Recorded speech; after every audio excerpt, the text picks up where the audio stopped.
Hello everyone, Hare Krishna, welcome and welcome back to my channel. তোমরা সবাই কেমন আছো? আশা করি তোমরা সবাই ভালো আছো, আর তোমাদের আশীর্বাদে আমিও মোটামুটি ভালো আছি। তো আজকে চলে এসেছি আরও একটা নতুন ব্লগ ভিডিওর সাথে তোমাদের কাছে। তো আজকের ব্লগ ভিডিওটা হচ্ছে আমি 31st নাইট আমি কেমনভাবে সেলিব্রেশন করি সেটাই তোমাদের সাথে শেয়ার করব। আর মানে খুব আমি এক্সাইটেড এই 31st নাইট লাইফে প্রথমবার আমি এমনভাবে 31st নাইট সেলিব্রেট করব। তো কেমনভাবে করি তো সেটা তোমার সাথে শেয়ার করব। তো তোমরা আমার পুরো ব্লগ ভিডিওটা কন্টিনিউ দেখতে থাকো। তো তোমাদের সাথে রেডি হওয়ার ভিডিওটা আমি শেয়ার করতে পারিনি, কারণটা হচ্ছে আমি খুব তাড়াতাড়িভাবে রেডি হচ্ছিলাম, তার জন্যই আমি শেয়ার করতে পারিনি। তো এইটুকু সময়ের মধ্যে মানে রেডি হতে হয়েছে সব কিছু কাজ টাজ বাগিয়ে নিয়ে। আর শীতকালের দিনে কেমন করে তাড়াতাড়িভাবে বেলাটা চলে যায় সেটা তো বুঝতেই পারছো। তো আমি রেডি হয়ে চলে এসেছিলাম মন্দিরে। তো এসে দেখি নগর কীর্তনে সকলে বেরিয়ে গেছে, তাই আমি মানে মন্দিরে এসে প্রথমে জপটা সেরে নিচ্ছিলাম, ভগবানের সামনে বসে জপটা স্টার্ট করেছিলাম। দেখি কত মালা করা যায় আর কি। তো ওই জন্য আমি জপ করতে স্টার্ট করেছিলাম নতুন বছরকে ওয়েলকাম করার জন্য। আমরা সকলেই প্রথমেই কৃষ্ণের নাম নিয়ে স্টার্ট করব। তো দেখি এরপর চলে এসছে বৃন্দা দেবীকে মাথায় নিয়ে, তুলসী মহারানীকে মাথায় নিয়ে চলে এসছে মাতাজিরা। নগর কীর্তনে বেরিয়েছিলেন, এই দেখো নগর কীর্তন থেকে তো তার কিছুক্ষণের মধ্যেই সকলেই নগর কীর্তন থেকে ফিরে এসছে।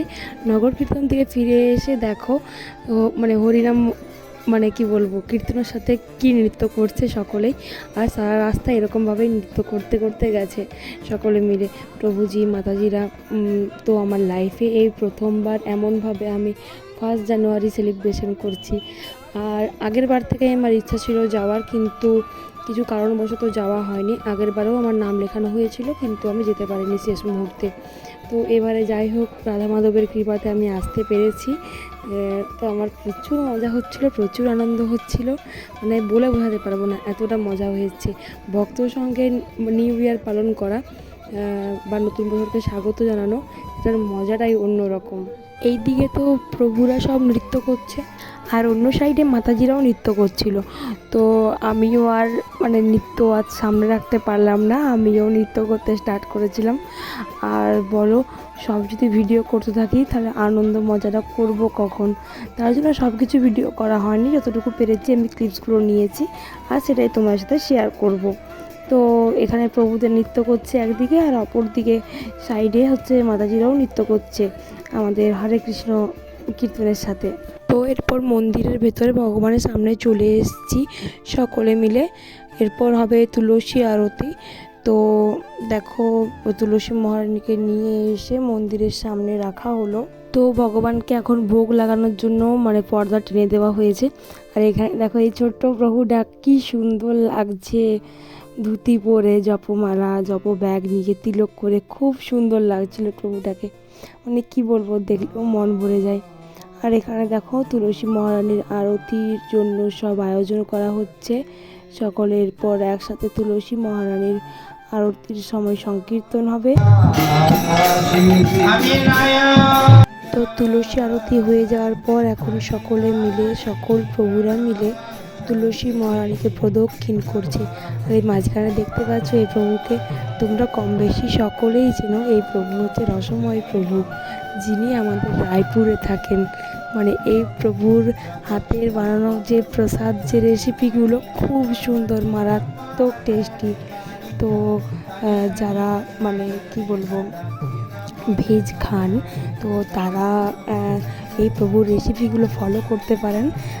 এই প্রভুর রেসিপি খুব সুন্দর, খুব ভালো। ওনার একটা ব্লগিং চ্যানেলও আছে, তো ওটা ফলো করে আপনারা বিভিন্ন রকমের ভেজ রেসিপি বানাতে পারেন। তো প্রভুদের তো প্রদক্ষিণ করা শেষ হয়ে গেছে, এরপর মাতাজিদের পালা। এরপর আমরা মাতাজিরা সকলে মিলে মানে তুলসী মহারানীকে প্রদক্ষিণ করা শুরু করলাম।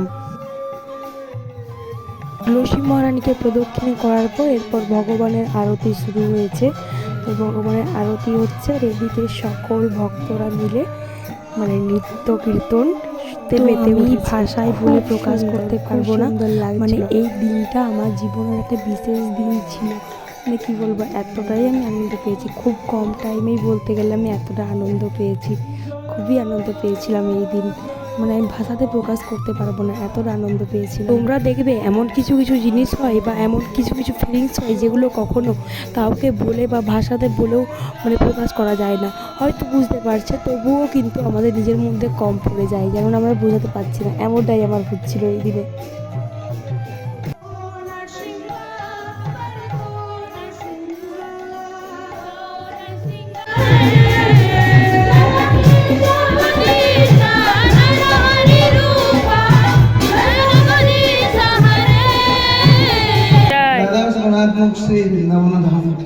তো এখানে স্নেহা মাতাজির সাথে গল্প হচ্ছিল যে বাড়ির থেকে ব্লগটা স্টার্ট করেছি কিনা। তো আমি তো ভালোভাবে বাড়ির থেকে ব্লগটা স্টার্ট করতে পারিনি বিভিন্ন ব্যস্ততার মধ্যে। তো মাতাজি বাড়ির থেকে স্টার্ট করেছে, তো ওটাই বলছিল, উনিও ব্লগ করেন। আর এখানে দেখো পুচকি মাতাজিটা কত সুন্দরভাবে নৃত্য করছিল, আর আমি যখনই ভিডিও করছিলাম তখনই মানে স্টপ হয়ে যাচ্ছিল। আর ওর মাকে ডাকছে, মা দেখো ভিডিও করছি, এমন বলছিল। এরপরেই শুরু হয়েছিল আমাদের কুইজ কম্পিটিশন। আর হচ্ছে কুইজটা ছিল আমাদের ভগবান শ্রীকৃষ্ণকে নিয়ে আর হচ্ছে আমাদের ধর্মকে নিয়ে, গীতা সম্পর্কিত এরকম কিছু কুইজ ছিল।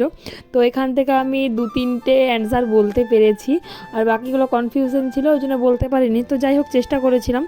তো কুইজ কম্পিটিশন হচ্ছিলো, আর প্রত্যেকেই মোটামুটি আরও বেশি ভালো জানে, তো সকলেই উত্তর দিচ্ছিল। তো আমি যখন থেকে এসেছি তার কিছুক্ষণ পর থেকে দেখছি এই বাচ্চা কুকুরটা চারদিকে ঘুরে বেড়াচ্ছে, আর কি সুন্দর ছিল কুকুরটা, খুব সুন্দর দেখতে ছিল, সকলের পায়ে পায়ে ঘুরে বেড়াচ্ছিল, আর সকল বাচ্চাগুলো নিয়ে খেলছিল ওকে। তো আমরাও খেলছিলাম। আর এখন রাত 12টা বেজে গেছে, দেখো হ্যাপি নিউ ইয়ার জানাচ্ছিল আমাকে সুইটি মাতাজি। তো তারপরেই হচ্ছে যে আমাদের প্রসাদ পেয়েছিলাম, হচ্ছে বনফায়ার হচ্ছিল, সাথে আমরা প্রসাদমের জন্য লাইন দিয়েছিলাম। তো তারপর প্রসাদও পেয়েছিলাম। দেখো সকলেই এরকমভাবে মানে ওই ফায়ারের সাইডে সাইডে যাতে আগুনের মানে তাপটাও আসে, আগুন পোয়াতে পোয়াতে সকলের প্রসাদ পাচ্ছিল। আর আমি এখন লাইনে দাঁড়িয়ে আছি প্রসাদ পাওয়ার জন্য, এখন অবধি প্রসাদ পাইনি, লাইনে দাঁড়িয়ে ছিলাম। আর তারপর লাইনে দাঁড়ানোর পর কিছুক্ষণ পরে প্রসাদ পেয়েছিলাম। আর দেখো প্রসাদে কি কি ছিল, পনির বিরিয়ানি ছিল, আর ছিল ময়দার একটা সবজি মানে গ্লুটিন টাইপের, আর হচ্ছে একটা পকোড়া টাইপের ছিল, ওইটা ছিল ওই লঙ্কা দেওয়া, পরমান্ন, মিষ্টি, এই সকলই ছিল। আর আমরাও এই আগুনের সাইডে মানে বনফায়ার যেটা হচ্ছিলো সেটা সাইডে দাঁড়িয়ে দাঁড়িয়ে খেয়ে নিচ্ছিলাম।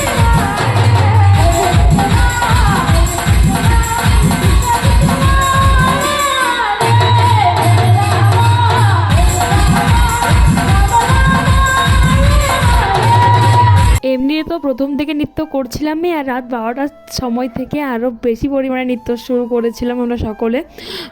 সেরকমভাবেই আমাদের সংকীর্তন হচ্ছিল, আর সকলেই সংকীর্তনের সাথে সাথে তুমুল নৃত্য করেছি হরিনাম সংকীর্তনের সাথে। তারপর সব শেষে হয়েছিল কেক কাটিং, আর তারপরেই পেয়ে গিয়েছিলাম কেকের প্রসাদ। তো এরার জন্য অপেক্ষা, কেকের প্রসাদও পেয়ে গিয়েছিলাম। তো এরপর বাড়ি যাওয়ার পালা, সকলেই মিলে মানে রেডি হয়ে বসেছিলাম বাড়ি যাওয়ার জন্য। তো বাড়ি তো যাওয়া যায়নি এত রাত্রে, তো সকলের জন্য একটা জায়গা ছিল থাকার জন্য, মাতাজিদের জন্য আলাদা জায়গা ছিল থাকার, তো সেখানেই থেকেছিলাম। তো আজকের ব্লগ ভিডিওটা এই অবধি। যদি কিছু ভালো লেগে থাকে like, comment, share and subscribe করো। হরে কৃষ্ণ। আজকের মতো টাটা, দেখা হচ্ছে নেক্সট ব্লগ ভিডিওয়।